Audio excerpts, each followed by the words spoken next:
और अभी अभी बड़ी खबर आ रही है हरियाणा से। फरीदाबाद में मशहूर यूट्यूबर एल्विश यादव के घर पर फायरिंग मामले में पुलिस को बड़ी कामयाबी मिली है। फरीदाबाद क्राइम ब्रांच ने एनकाउंटर के बाद आरोपी शूटर को गिरफ्तार कर लिया। जिस आरोपी को पकड़ा गया है उसका नाम ईशांत उर्फ ईशू गांधी है। आरोपी ईशू के पैर में गोली लगी है और उसे अस्पताल में भर्ती कराया गया है। आरोपी ईशू फरीदाबाद की जवाहर कॉलोनी का रहने वाला बताया जा रहा है। यह एनकाउंटर आज तड़के सुबह 4 बजे से 4:30 बजे के बीच हुआ। ग्रेटर फरीदाबाद में फरीदपुर से तिंगाव रोड पर यह मुठभेड़ हुई। फरीदाबाद क्राइम ब्रांच की सेक्टर 30 की टीम ने आरोपी को गिरफ्तार किया। 17 अगस्त को सुबह 5:26 पर 2 हमलावरों ने एल्विश यादव के गुरुग्राम स्थित घर पर अंधाधुंध फायरिंग की थी और आज छठे दिन पुलिस ने गोलियां चलाने वाले ईशांत गांधी को गिरफ्तार कर लिया है। जिस वक्त ये हमला हुआ था उस वक्त एल्विश यादव अपने घर पर नहीं थे। उनके माता पिता और केयर टेकर घर पर मौजूद थे। एल्विश के घर पर हुई फायरिंग की जिम्मेदारी हिमांशु भाव गैंग ने ली थी। इस गैंग ने सोशल मीडिया पोस्ट में लिखा था कि जो एल्विश यादव के घर गोली चली वो नीरज फरीदपुर के और भाव रिटोलिया ने चलवाई थी।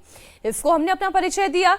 सट्टे का प्रमोशन करने का और घर को बर्बाद करने की बात कही गई और इसलिए यह हमला किया गया। फिलहाल क्राइम ब्रांच की टीम ने हमलावर को अरेस्ट कर लिया है। जहां हमलावर का एनकाउंटर हुआ वहां से आपको एक रिपोर्ट दिखाते हैं।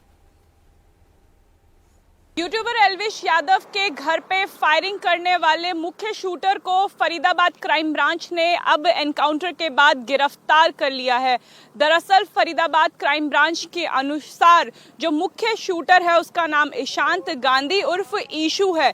ईशू फरीदाबाद के फरीदकोट गांव के आसपास छुपा हुआ था। घेराबंदी करने के बाद एक जानकारी मिलने के बाद उसका पीछा किया गया और पीछा करते करते इसी जगह पे पहुंचे जो फरीदकोट से कुछ ही दूरी पर मौजूद है। एक सुनसान सड़क है, आसपास कोई भी रात को आता जाता नहीं है। ऐसे में जब अपराधी का पीछा किया गया तो उसके पास बाइक थी, उसने भागने की कोशिश की और पुलिस पे फायरिंग भी की, जिसके जवाबी फायरिंग में पुलिस ने ईशू के पैर में गोली चलाई और उसके बाद उसे यहां से गिरफ्तार कर लिया। फरीदाबाद क्राइम ब्रांच अब इस पूरे मामले में जांच कर रही है, ईशू से पूछताछ करेगी और वो किस गैंग से जुड़ा हुआ है, एल्विश यादव के घर पे क्यों फायरिंग की गई थी, क्या मकसद था 24 राउंड फायरिंग करने का, क्या केवल मैसेज देने का मकसद था, क्योंकि हिमांशु भाऊ गैंग ने एल्विश यादव के घर पे हुई फायरिंग की जिम्मेदारी ली थी। ये तार ईशांत के अब कहां जाके जुड़ते हैं ये पुलिस की जांच में सामने आएगा। कैमरा पर्सन अमित ठाकुर के साथ अनामिका गौड़, इंडिया टीवी। अब आइए आपको बरेली की खबर दिखाएं। उससे पहले फरीदाबाद की तस्वीर आपने देखी जहां एल्विश यादव के घर पर जो फायरिंग की गई थी उसके आरोपी को पकड़ लिया गया है। बात बरेली की जहां से उर्स के मौके पर माहौल बिगाड़ने की कोशिश की गई। शहर के अंदर क्राउड वाले इलाके में सरतन से जुदा के नारे लगाए गए। मुस्लिम भीड़ ने नारेबाजी की है जो आला हजरत दरगाह की तरफ से जा रहे थे, तभी बीच सड़क पर नारेबाजी करने लगे। भीड़ ने सरतन से जुदा के नारे लगाए जिसका वीडियो सामने आया है। नारेबाजी करते हुए भीड़ आगे बढ़ती दिख रही है। पुलिस की तफ्तीश में ये क्लियर हुआ है कि वीडियो 19 अगस्त का है। उर्स के दूसरे दिन दरगाह जाते वक्त भड़काऊ स्लोगन दिया गया था। कुछ शरारती तत्वों ने माहौल बिगाड़ने की कोशिश की। भड़काऊ नारेबाजी का वीडियो सामने आने के बाद हड़कंप मच गया।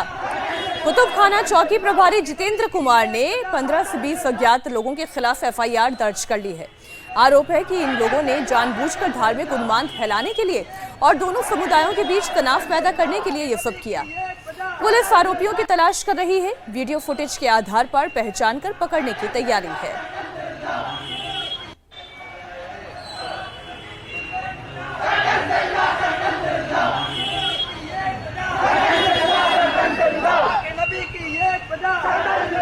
अब वीडियो के सामने आने पर बरेली की मौलाना शहाबुद्दीन रजवी ने कहा कि नारा लगाने वाले नासमझ नादान बच्चे हैं। इन्होंने गलती से नारा लगाया, इन्हें कुछ पता नहीं है। वहीं पुलिस अब एक्शन मोड में है। शहर का माहौल बिगाड़ने की साजिश के एंगल से जांच की जा रही है और जल्द से जल्द आरोपियों की गिरफ्तारी की कोशिश की जा रही है।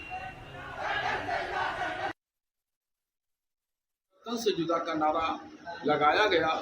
ये सब नासमझ जो है बच्चे हैं, नादान हैं और इनको इस नारे के बारे में कुछ नहीं मालूम कि ये नारा क्या कहता है और ये नारा किन लोगों ने ईजाद किया और ये नारा कहाँ से आया। चौकी प्रभारी कुतुब खाना द्वारा की गई प्रारंभिक जांच में यह पाया गया कि यह प्रकरण 19 अगस्त की शाम 7:15 बजे के आसपास का था।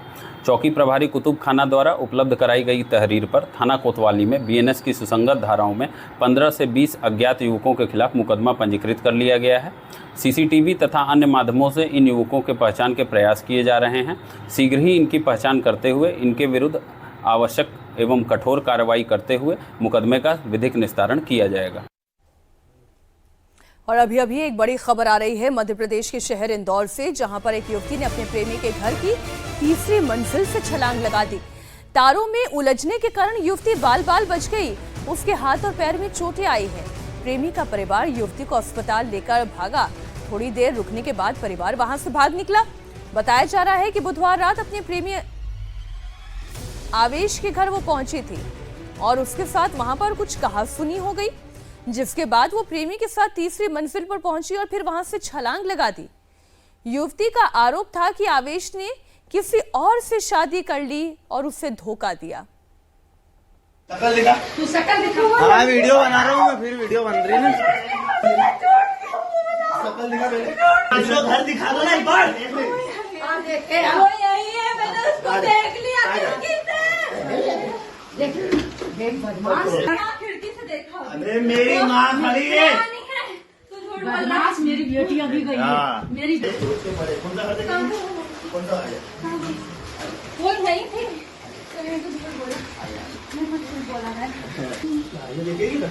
नहीं, मैंने उसको देखा खिड़की से। अरे तूने कब देखा बेटा? तू गई।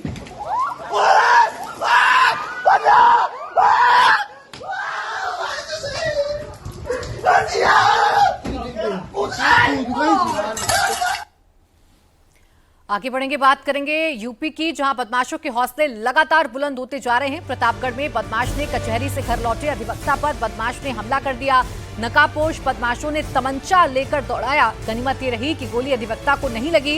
ये पूरी वारदात सीसीटीवी में कैद हो गई। तस्वीरें आप देखिए, अधिवक्ता कचहरी से घर वापस जा रहे थे, तभी पीछे से नकाबपोश बदमाशों ने तमंचा लेकर दौड़ा लिया। इस दौरान अधिवक्ता नीचे गिर गए। बदमाश ने गोली मारने की कोशिश की, लेकिन गोली नहीं चल पाई। अधिवक्ता अपनी जान बचाते हुए वहां से दौड़ते भागते अपनी जान बचाने की कोशिश करने लगे। हालांकि बदमाश ने पीछे से फायरिंग की। गनीमत ये रही कि गोली अधिवक्ता को नहीं लगी। फिलहाल पुलिस सीसीटीवी के आधार पर बदमाश की तलाश कर रही है। ये तस्वीर एक बार फिर से आप देखें। एक अधिवक्ता दौड़ते हुए आ रहा है, उसका पांव स्लिप होता है, वो नीचे गिर जाते हैं और उसके पीछे ये बदमाश भी दौड़ता हुआ आ रहा था। उसके हाथ में तमंचा भी था। उसने फायरिंग करने की कोशिश की, लेकिन वो नाकामयाब रहा।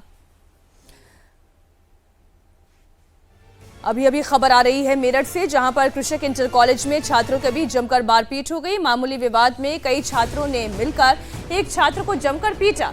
हमले में छात्र गंभीर रूप से घायल है। तस्वीरें आपके सामने हम रख रहे हैं। कई छात्र मिलकर एक छात्र को लाठी डंडों से पीटते हुए नजर आ रहे हैं। बताया जा रहा है कि क्लास के अंदर किसी बात को लेकर विवाद शुरू हुआ था और फिर मारपीट हुई। पीड़ित छात्र के परिजनों ने आरोपी छात्रों पर कार्रवाई की मांग की। फिलहाल पुलिस पूरे मामले की जांच कर रही है। तस्वीरें आप देख रहे हैं। एक छात्र के ऊपर इतने सारे छात्र टूटे पड़े हैं। लगातार मारपीट हो रही है। कोई थप्पड़ बरसा रहा है, कोई डंडा लेकर उसके ऊपर हावी हो रहा है और रोकने वाला एक शख्स नहीं है। और अगली बड़ी खबर इस वक्त आ रही है यूपी के मिर्जापुर से, जहां युवक की मौत के बाद लोगों ने जमकर हंगामा किया है। गुस्साई भीड़ ने गाड़ियों में भयंकर तोड़फोड़ की है। मामले को शांत कराने पहुंची पुलिस पर भी लोगों ने हमला कर दिया। लोगों का आरोप है कि मछली पालने वाले ठेकेदार के गुर्गों ने एक युवक को हॉकी डंडों से पीटा है, जबकि दूसरे को बांध में फेंक दिया, जिससे उसकी मौत हो गई। इसी बात से नाराज लोगों ने बवाल किया। कड़ी मशक्कत के बाद पुलिस ने लोगों को समझाकर शांत करवाया। शव को पोस्टमार्टम के लिए भेजा है। पुलिस ने आरोपियों के खिलाफ केस दर्ज कर उनकी तलाश भी शुरू कर दी है। तस्वीरें एक बार फिर से आप देखें। एक मौत के बाद जबरदस्त बवाल हुआ, गाड़ी में तोड़फोड़ की गई, यहां तक कि पुलिसकर्मी बचाव करने के लिए आए तो वो भी घायल हो गए। भीड़ ने जबरदस्त उत्पात मचाया। मिर्जापुर में महाभारत की ये तस्वीर इस वक्त आप देख रहे हैं। बीच बचाव करने आए पुलिस वालों को भी नहीं छोड़ा। ठेकेदार के गुर्गों पर इस वक्त पीड़ित परिवार आरोप लगा रहा है। गुस्साए लोगों ने गाड़ियों में जमकर तोड़फोड़ की है।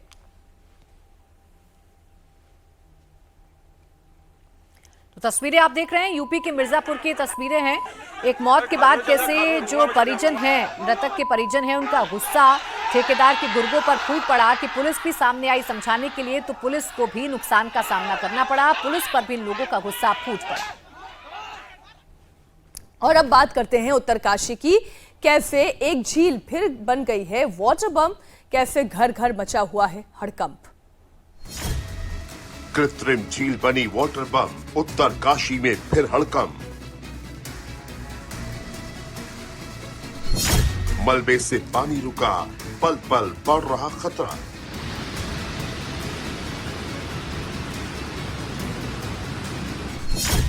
पानी पानी होटल, स्कूल, घर, पुलिस एनडीआरएफ अलर्ट।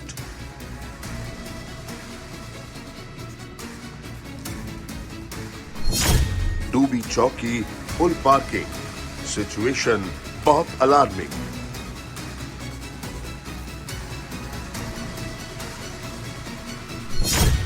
सता रहा फ्लैश फ्लड का डर, धराली जैसा ना हो जाए मंजर।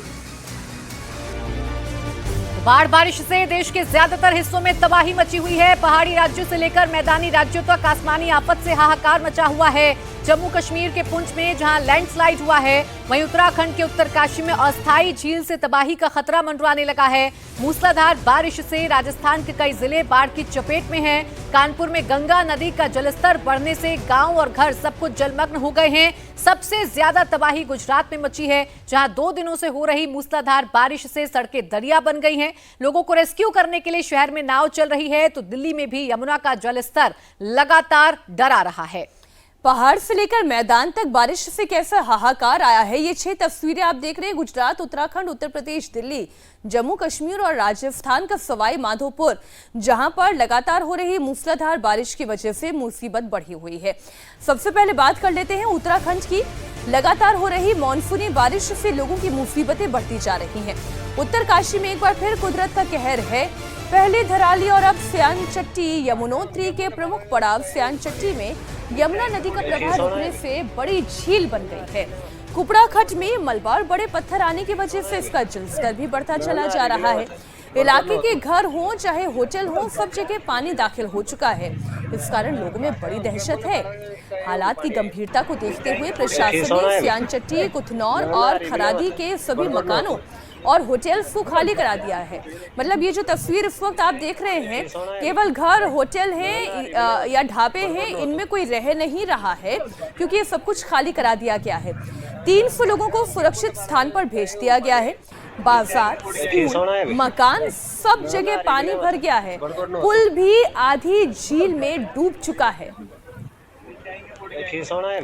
तो स्यान चट्टी में धराली जैसा संकट मंडराने लगा है। अगर ये झील टूटती है तो पूरा का पूरा गांव इसमें बह जाएगा। प्रशासन ने आसपास के लोगों को यमुना नदी के पास ना जाने की हिदायत दी है। वहीं निचले इलाकों के लोगों को भी सचेत रहने के लिए कहा गया है। तस्वीरें वाकई में डराने वाली हैं। पूरा इलाका आप देखिए, आसपास आपको सिर्फ और सिर्फ पानी नजर आ रहा होगा। यमुना नदी का प्रवाह रुकने की वजह से पानी इकट्ठा हो रहा है। आसपास के घरों में खतरा मंडरा रहा है। पहाड़ों पर रहने वाले लोग बाढ़ और बारिश और लैंडस्लाइड के ट्रिपल अटैक से परेशान हैं। जम्मू कश्मीर में बारिश के बाद लैंडस्लाइड की घटना सामने आई। पुंछ के मंडी सेक्टर में लैंडस्लाइड से स्कूल का एक हिस्सा टूट गया, जिससे पूरी इमारत को नुकसान पहुंचा है। अचानक हुए इस लैंडस्लाइड से पहाड़ों से टूटकर बड़े बड़े पत्थर सीधा नीचे आकर गिरे।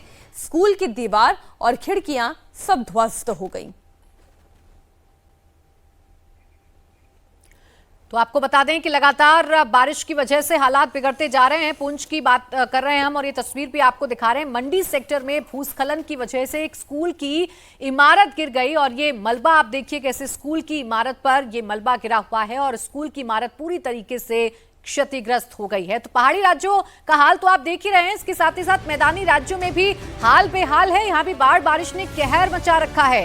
राजस्थान में मानसून फिर से एक्टिव मोड में है। राज्य के कई जिलों में जमकर बारिश हो रही है। आज मौसम विभाग ने उदयपुर, डूंगरपुर, बांसवाड़ा, प्रतापगढ़ में ऑरेंज अलर्ट जारी किया है। सवाई माधोपुर में भी मूसलाधार बारिश से बाढ़ जैसे हालात बन गए हैं। शहर में बारिश से चारों तरफ पानी भरा हुआ है। खेत, खलिहान, मकान, दुकान सब पानी में डूबे नजर आ रहे हैं। निचले इलाके जलमग्न हैं। पानी को देखते हुए आज स्कूलों को बंद कर दिया गया है।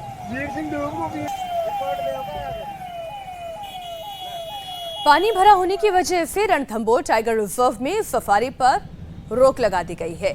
आज भी मौसम विभाग ने कई इलाकों में भारी बारिश का अलर्ट जारी किया है। सवाई माधोपुर में सड़कों पर कई फीट तक पानी भरा हुआ है। पानी की वजह से बिजली के खंभे भी उखड़ गए हैं, जिससे इलाके में बिजली का संकट भी पैदा हो गया है।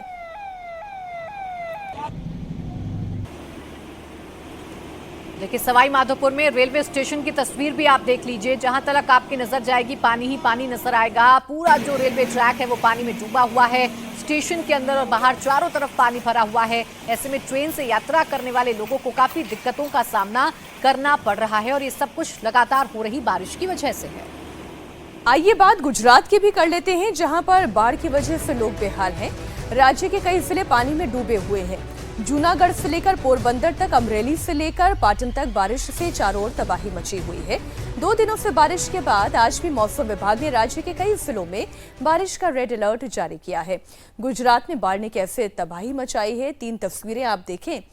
पहली तस्वीर पोरबंदर की है, जहां तक आप देखेंगे वहां तक पानी है। पानी में ही दूध का टैंकर भी फंस गया है। पाटन की तस्वीरें देखें, चारों ओर जल भराव की वजह से लोग बेहद परेशान हैं। अमरेली में 11 मछुआरे लापता हो गए हैं। कोस्ट गार्ड उनकी तलाश में जुटी हुई है। अमरेली की यह तस्वीर आप देख रहे हैं। देखिए, गुजरात के पोरबंदर की तस्वीर आपको दिखाते हैं। पोरबंदर में बारिश के बाद माधवपुर खेड़ इलाके में जलभराव हो गया। पानी में एक दूध का टैंकर बह गया। ये तस्वीर आप देखिए, आपको बीच में पानी दूध का एक टैंकर फंसा हुआ नजर आ रहा होगा। इसमें फंसे 13 लोगों को एनडीआरएफ की टीम ने बचा लिया है। तो राहत की बात यह है कि इस टैंकर में जितने भी लोग सवार थे उनको एनडीआरएफ ने बचा लिया है। 13 लोग इस टैंकर में थे जिन्हें एनडीआरएफ की टीम ने रेस्क्यू कर सुरक्षित बाहर निकाल लिया है। लेकिन कैसे पानी जानलेवा साबित हो रहा है, कैसे लगातार हो रही बारिश के बाद सड़कें दरिया बन गई हैं। देखिए, आप पानी की लहरें उठ रही हैं और इससे समझा जा सकता है कि हालात कितने बद से बदतर हो रहे हैं। हालांकि एनडीआरएफ ने वक्त रहते जो 13 लोग इस टैंकर में फंसे हुए थे उनको बाहर निकाल लिया। लेकिन चाहे घर हो, दुकानें हो, रिहायशी इलाका हो, बाजार हो, हर जगह सिर्फ और सिर्फ पानी ही पानी नजर आ रहा है। आप देखिए, घर डूबे हुए हैं, सिर्फ आपको छत नजर आ रही होंगी। तो ये हाल पोरबंदर का है। रेस्क्यू ऑपरेशन फिलहाल चलाए जा रहे हैं ताकि लोगों को सुरक्षित बाहर निकाला जा सके।